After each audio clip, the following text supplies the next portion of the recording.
are watching Kashif Times.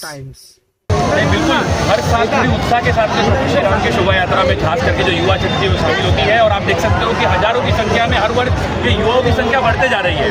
तो प्रभु श्री राम के दिखाए हुए रास्ते पर हम सब युवा चलेंगे, ये अपेक्षा आपको दिखेंगे और आपको हजारों की संख्या में बड़ी युवक शक्ति और खास करके राम भक्त ये हर वर्ष दिखते हैं और इस वर्ष भी दिखते पूरे उत्साह के साथ मनाया जा रहा है। क्या कहना चाहते हैं?